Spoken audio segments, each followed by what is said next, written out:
কর্ম এবং ফল।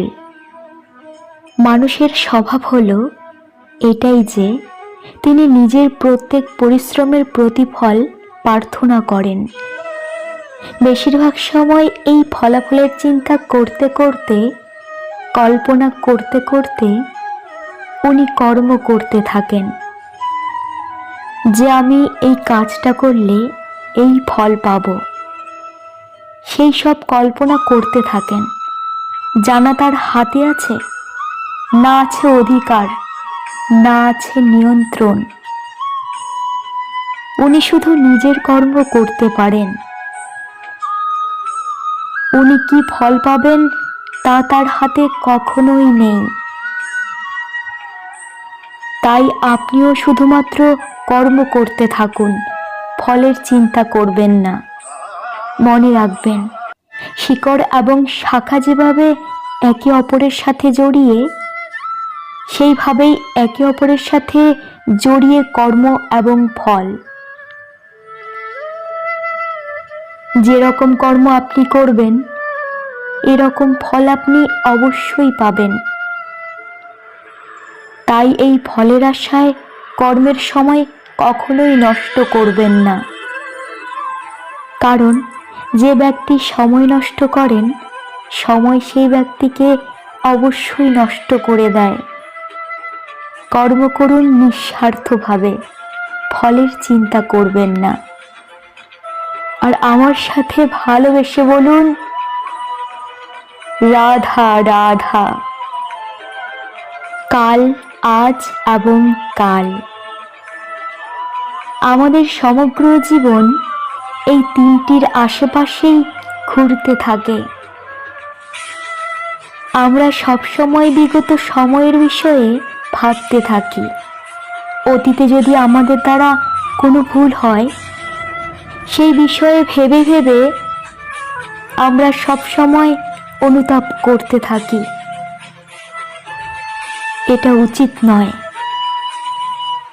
দেখুন, অতীতের থেকে শিক্ষা লাভ করা অত্যন্ত আবশ্যক, কিন্তু সেই ভুল যাতে আবার না হয়, সেই কাজটা কিন্তু আপনাকে বর্তমানেই করতে হবে, তাই না? দ্বিতীয় কথা, আমরা সবসময় ভাবি আগামী দিনের বিষয়ে, ভবিষ্যতের বিষয়ে। আমরা ভাবি যে কাল করে নেব, আজ এই কাজ করতে পারছি না, কোনো ব্যাপার না, কাল করে নেব। আজ কাজটা শুরু করতেই পারলাম না, কোনো ব্যাপার না, কাল করে নেব। আজকের দিনটাই ভালো ছিল না, কোনো ব্যাপার না, কাল করে নেব। ব্যাপারটা বুঝুন, আপনি নিজের সময় নষ্ট করছেন। দেখুন, এই যে কাল, তা কখনোই আপনার হাতে আসবে না। তাই যে কাজ করতে চান তা আজকেই করুন, অন্তত শুরুটা করুন। কারণ এই আগামী সময় সব সময় আপনার থেকে এক কদম আগে থাকবে, একদিন এগিয়ে থাকবে। জানেন কেন? কারণ এই কাল আপনার জন্যে অপেক্ষা করবে না, সেই জন্যে আপনিও এর জন্যে অপেক্ষা করবেন না। যা করার তা আজকেই শুরু করুন। কারণ যে বর্তমানে নিজের ভীত স্থান করেন না, ভবিষ্যৎকালে তার সুন্দর শক্তিশালী ভবন কখনোই নির্মাণ হয় না। আসুন, আমার সাথে ভালোবেসে বলুন, রাধা রাধা। ধৈর্য। এই ধৈর্য কি কোনো গুণ, কোনো অনুভূতি, কোনো দৃষ্টিভঙ্গি? আমার জন্যে ধৈর্য এক বাহন। আপনি হয়তো ভাবছেন, এ কেমন বাহন? বাহন তো ঘোড়া হতে পারে, হাতি হতে পারে, উটও হতে পারে, কিন্তু ধৈর্যকে বাহন বানানো মানে, চলুন আপনাকে একটা কথা বোঝাই। পৃথিবীতে এমন কোনো বাহন নেই যে তার আরোহীকে আছড়ে ফেলেনি, সেটা উট হোক, হাতি হোক বা ঘোড়া হোক। চলতে চলতে কখনো নড়বড় করেই বসে,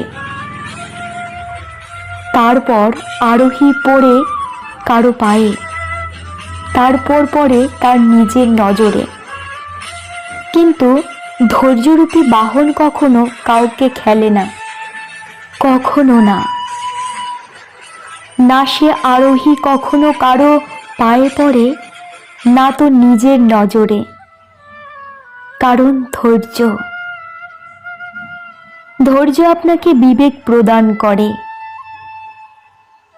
বিবেক আপনাকে পরিকল্পনায় সাহায্য করে, আর পরিকল্পনা প্রদান করে আপনাকে শক্তি, আপনার লক্ষ্যের দিকে অগ্রসর হওয়ার। বুঝলেন? ধৈর্যকে সঙ্গে রাখুন, নিজেকে আরো ধৈর্যশীল করে তুলুন। এই ধৈর্যের সাহায্যে আরোহণ করে দেখুন কিভাবে এই বাহন আপনাকে আপনার গন্তব্যে পৌঁছে দেবে। রাধা রাধা।